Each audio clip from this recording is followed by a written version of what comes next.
Voice of America کے scientific survey میں کئی ایسی دلچسپ چیزیں سامنے آئی ہیں جو سوشل میڈیا اور ٹی وی پر بحثوں سے بننے والے امپریشن کو چیلنج کرتی ہیں۔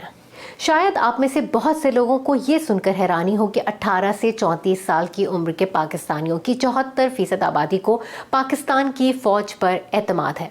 اس کا مطلب یہ بھی ہے کہ 26% نوجوانوں کو آرمی پر بھروسہ نہیں ہے، اور یہ تعداد ملکی آبادی میں نوجوانوں کے شرح تناسب کے اعتبار سے کروڑوں میں جاتی ہے۔ افواج پاکستان پر بطور ادارہ اعتماد کرنے والوں میں نوجوان مردوں کی تعداد خواتین کے مقابلے میں کہیں زیادہ ہے، جو 77% بنتی ہے۔ پچھلے دنوں میں سپریم کورٹ کے جو فیصلے آئے ہیں اس پر آپ کے آس پاس کے لوگوں کی جو بھی رائے ہو، نمبرز بتاتے ہیں کہ ابھی بھی 58% نوجوانوں کو سپریم کورٹ پر بھروسہ ہے،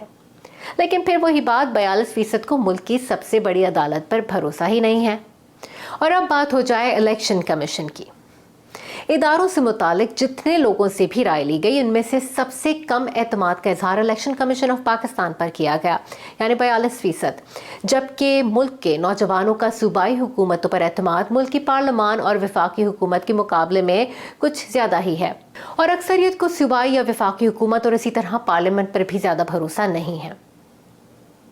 اس سروے کی مزید تفصیل کے لیے ہماری ویب سائٹ پر آئیے www.urduvoa.com۔ جیسا کہ ہم نے اوپر کہا کہ یہ نمبرز ایک سائنٹیفک سروے کا نتیجہ ہیں، جو آپ کو اس عمومی تاثر سے بالکل مختلف لگ سکتے ہیں جو آپ کے ارد گرد موجود ہے، اور ان ان سائنٹیفک پول سے بھی بہت مختلف ہے جو سوشل میڈیا پر نظر آتے ہیں۔ آپ اس سروے کو دیکھ کر کوئی بھی رائے قائم کر سکتے ہیں، لیکن یاد رہے کہ حقائق کئی بار آپ کی رائے سے مختلف بھی ہو سکتے ہیں۔